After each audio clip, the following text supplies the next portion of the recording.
Napila na kuryente ang ilang customer ng Meralco na biglang tumaas ang kanilang bill ngayong Abril. Nagpaliwanag naman ang Meralco sa inirereklamong bill shock. Nakatutok si Darlene Kai.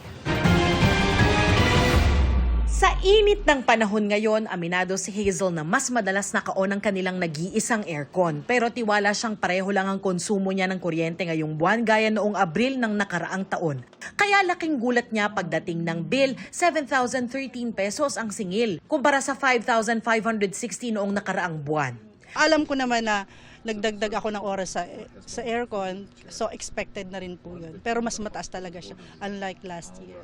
May netizens ding nag-post tungkol sa kanilang bill shock o pagkagulat sa biglang sipa ng kanilang bill sa kuryente. Si Ivy Ocon galit na galit. Napakarami pa raw charges na umaabot sa mahigit 4,000 pesos.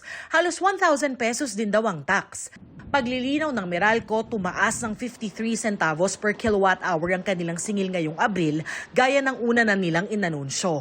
Sabi ng Meralco, dahil ito sa paglaki ng generation charge na epekto ng mahinang piso kontra dolyar at hindi pa kasama ang epekto ng krisis sa langis bunsod ng gera sa Middle East. Tumaas yung presyo ng gas plant.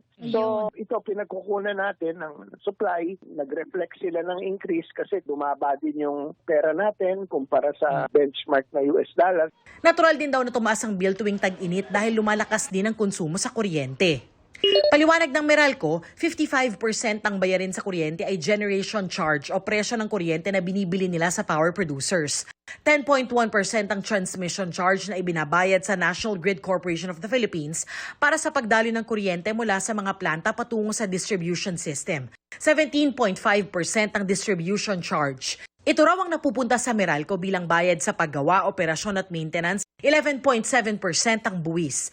5.7% naman ang iba pang singil. Paglilinaw din ng Meralco, gobyerno ang nagtatakda at kumukuha ng pass-through charges at subsidies para sa senior citizens at 4-piece beneficiaries. Ang lifeline rate ay ang subsidiya na binibigay sa mga 4-piece yung qualify. Ayon sa Republic Act 11552, o yung expanded lifeline rate law, equivalent ito sa 1 centavo per kilowatt hour. Wala pang pagtaya kung magkakaroon ng pagbabago sa singil para sa Mayo. Pero inaasahang makaaapekto ang karagdagang 23 centavos refund para sa residential customers, pati pagbabago sa babayarang buwis.